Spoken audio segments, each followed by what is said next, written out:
they really started loving the Bach and the Beethoven and the Brahms and the Mozart as much as the AC/DC. I didn't like it when it was Metallica, but I love it when you play it. There was suddenly agents, there were suddenly record companies. In the end, wanted results. You have to stand pressure. And what would you tell young people in finding their own style? Every day you have to kind of start looking again and start from scratch. Writing is easy, it's just a matter of staring at the blank piece of paper till your forehead bleeds.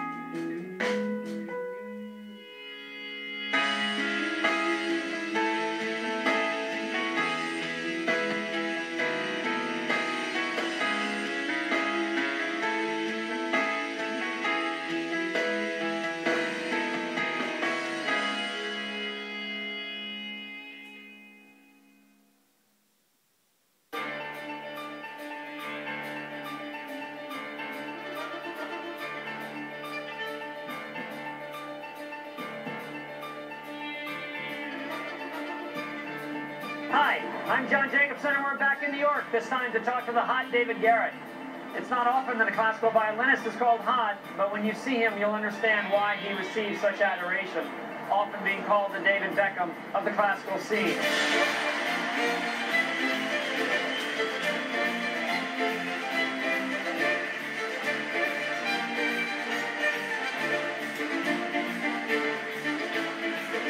But David Garrett is hot for another great reason. The man can play the violin like few others. Picking up his brother's violin when he was 4 years old in his hometown of Aachen, Germany, marked the beginning of David Garrett's virtuoso career as a string sensation.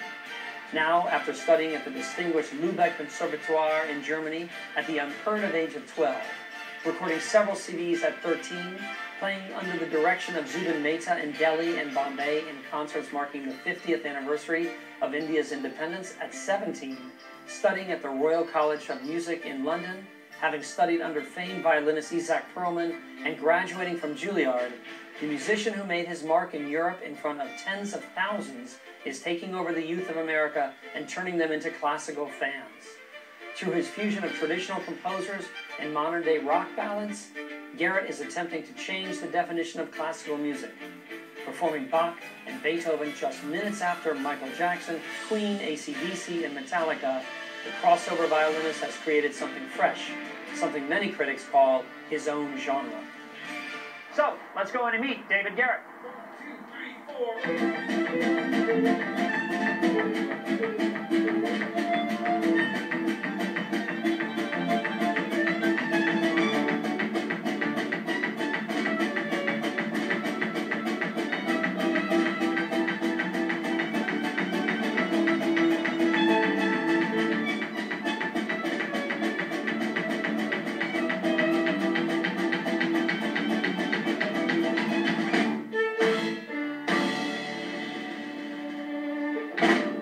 David, thank you. Thank you. So you borrowed your brother's violin and started taking lessons? Not immediately. I was kind of more like listening to what my brother was actually working from the music sheets, and I was just, trying to imitate the stuff by ear.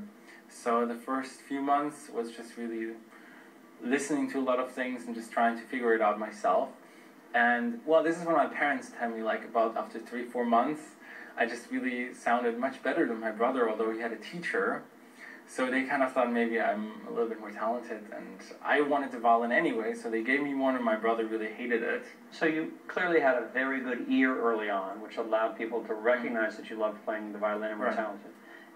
When did you get the first teacher that really started to give you that craft? Well, first of all, I kind of started off with a Russian teacher when I was about 6 years old. A very, very good Russian teacher, actually. At that point worked with Maxim Vengerov and Vadim Repin, a lot of the really, really now established violinists. So he was very focused on really just learning the craft, really being able to play a Paganini Caprice or to play one of the Wieniawski etudes in order for having no difficulties to go on and play Beethoven and Mozart. I think it's very, very important. That's why I emphasized before to learn the technique, because if you're not entirely comfortable with every little detail, every difficult passage, then it's impossible to kind of go one step further to kind of think about the music. So first of all, the technique is very, very important. So I kind of really learned a lot of technical skills from him, and I think the first teacher who really kind of brought music into the picture was when I started learning pieces with Ida Händel when I was about 11 years old. I met her in a festival in Dartington, and she was the first person where I really kind of started thinking more about, in terms of phrasing, how to use the vibrato, to change the vibrato in every piece, to really kind of, speak while you play the violin. So it takes a certain, obviously, amount of discipline to master that technique at an early age, doesn't it? Certainly not only discipline, I think at some point also probably a little bit of a pressure is necessary, because if you're like 6, 7 years old and you do have to work a certain amount of hours every day, I would say between 3 and 6 hours next to school, I think no child does that without any pressure. So there's definitely a certain amount of motivation which comes from the child, hopefully, but there's definitely also a little bit of a pressure point from teachers and from parents. Because that can also squash that sort of desire and love of playing an instrument when your parents are kicking you around. It really depends on how much you really enjoy music, how much you really enjoy playing. For me, even though sometimes I had really bad days and my parents were kind of pushy and stuff, at the end of the day, even though I was really not into playing the violin, the next morning I woke up and I wanted to play. So I think that kind of showed that I really enjoyed doing this, although it was work. It's fascinating. So you go from the discipline and mastering the craft, and then you said at around 11 you started to really apply in your own way to music. And well, I think in the beginnings it's a lot of instincts. I don't think you really, well, obviously you don't have really much life experience, so music basically is filtering your life experiences into something which people will hopefully understand. So when you're 11, you don't really have much to talk about. So it still kind of is a lot of instinct, but it's I think that's where where really young people show talent, in order to kind of still, if they hear something great, and still like there's a little bit of an imitation also thing involved in there. Natural ability to kind of phrase a passage so it sounds like a good vocalist. Something which was very, very important to me, and Isaac Stern kind of like pointed that out when I was about 12 years old. He said, don't listen to violinists, because there's something unnatural about the instrument. The most important thing for you to do is just really listen to great vocalists.